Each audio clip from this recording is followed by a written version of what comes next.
I just passed the Ham Radio Extra exam, and while it's fresh in my mind, I wanted to kind of record my thoughts on the whole process.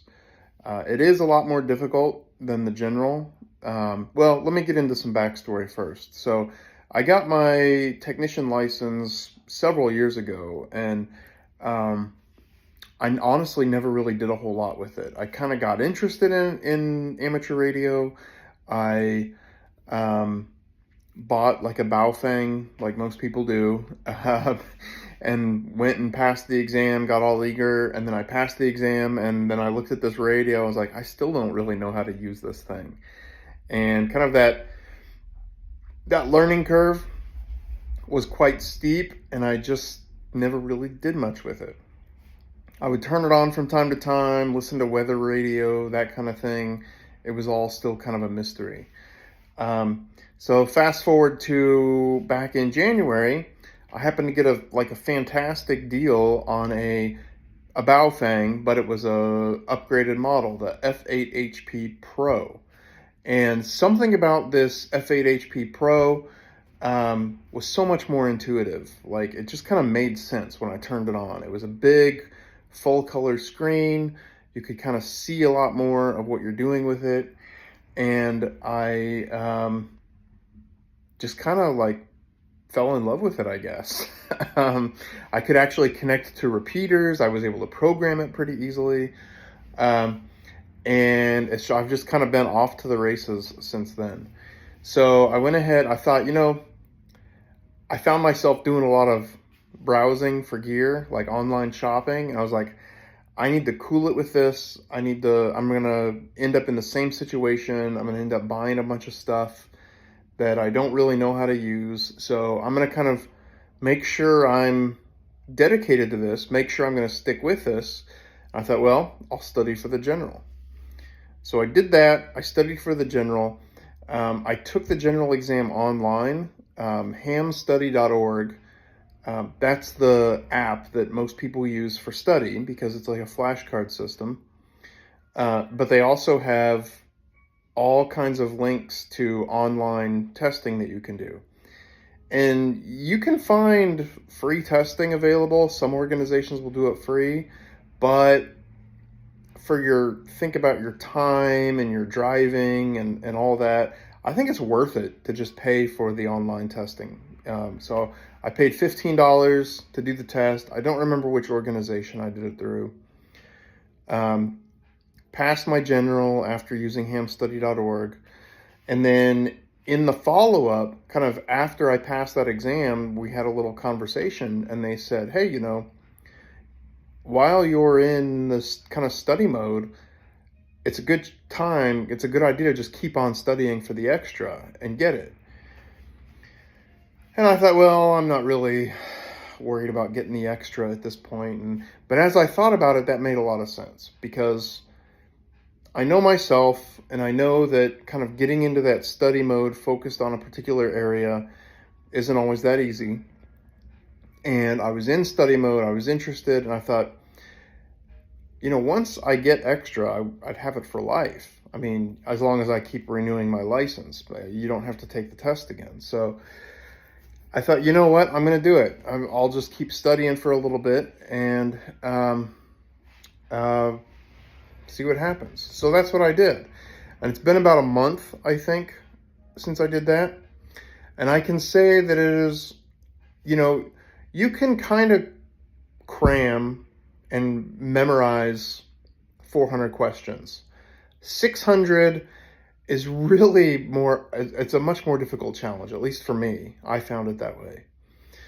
And I used the hamstudy.org app again. I have a lot of thoughts about how hamstudy could improve the app, especially for extra, but I won't get into all that. But I used it. I could never get to the point where I could even pass the practice exam. I just couldn't. I was scoring, you need 37 to pass. I was consistently scoring like 28, between 28 and 30. My highest was, I think, 32. And then this morning I scored a 35, actually. So I thought, you know what? I better strike while the iron's hot. I think if I can get a couple more hours of flashcard study in, focusing on my weakest areas, I think I could probably pass it. So that's exactly what I did. I went ahead and made the reservation. Hamstudy.org, I'm not sponsored by them in any way. I'm just telling you where I went to do it. They actually have some sessions where, I don't know how they do it, but they are like literally, you could probably go right now and find a session to do it now. You just send the $15, Venmo, PayPal, whatever, and you can sit for it pretty much immediately. So I texted the person, they had their phone number in there, said, hey, anybody available to deliver the test here in, I did an hour. I gave myself an hour. Here in 1 hour, texted right back, sure.